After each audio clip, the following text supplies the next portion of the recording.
My husband and his parents left their bedridden daughter with a speech impediment in my care and went on a vacation to Hawaii. But the moment they left the house, she stood up and said, "Okay, now let's go." My in-laws dumped my sister-in-law, who's now mute and bedridden, on me and went on a vacation to Hawaii. Right before they left, my husband, Jack, said, "Taking care of her is your job. Don't slack off." The moment Jack and his family left the house, my sister-in-law sat up and said, "Okay, let's get going too." I'm Lisa, 29 years old. As a teenager, I dreamed of becoming a pop star, but eventually realized it was a fleeting dream. Before I knew it, I was in my late 20s. I started dating Jack, whom I met through a friend, because my mother, with whom I live, kept asking when she was going to see her grandchild. Talking to Jack, I found out that he too had once dreamed of entering the entertainment industry. Despite our past aspirations, Jack now works at a prestigious trading company with its headquarters in downtown Manhattan. After graduating from college, I worked at a bank until I got married and quit. One day, Jack and I went to his parents' house. Jack has a younger sister named Lucy, who caught a fever when she was a child.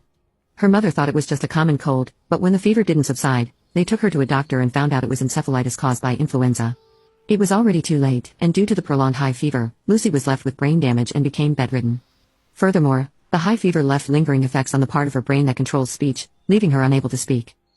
My mother-in-law was the one who took care of Lucy for the most part. For some reason, Lucy and I got along well, and I always looked forward to visiting Jack's family.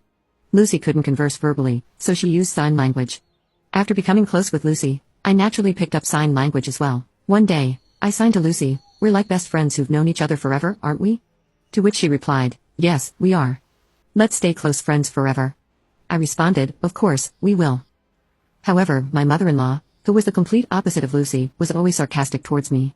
Jack and I live in a condo about a 30-minute drive from his parents' house, but occasionally, my mother-in-law would drive over unannounced and start nitpicking.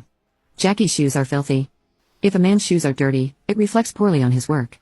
It's your responsibility to keep them clean." My mother-in-law always referred to Jack as Jackie. "Make sure you always fold the laundry neatly. If you don't, Jackie will be in a bad mood." The one who raised Jack this way was none other than her.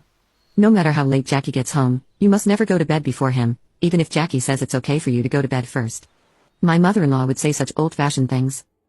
Jack, while we were dating and initially after we got married, was very kind and never disagreed with me. For example, if I said I wasn't feeling well and asked him to have dinner outside, he would readily agree. If I saw a designer bag I liked, he would buy it for me the following month. However, about a year after we got married, Jack started to change, or perhaps he returned to his original self. He started coming home late from work, always reeking of alcohol. Jack's been increasingly busy on Saturdays and Sundays, always claiming that work kept him away from home. When he would occasionally visit his parents' home, he would decline my request to join him, which was kind of odd.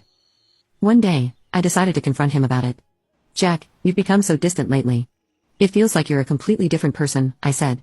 Jack glared at me for a moment, then replied, "That's not true. You're overthinking things." "I don't think I am," I retorted. "You barely talk to me anymore. I told you, you're overthinking it." "Stop bringing this up," he said, ending the conversation as he walked away to take a shower. One day, Jack surprised me by saying, "This Sunday, I'm going home. What are you going to do?" I was taken aback, as Jack had previously always refused my company on such visits. "Wait, I can come with you this time?" I asked, to which he replied, "That's why I'm asking." "Well, of course I'll come then. I'd like to see Lucy too," I added.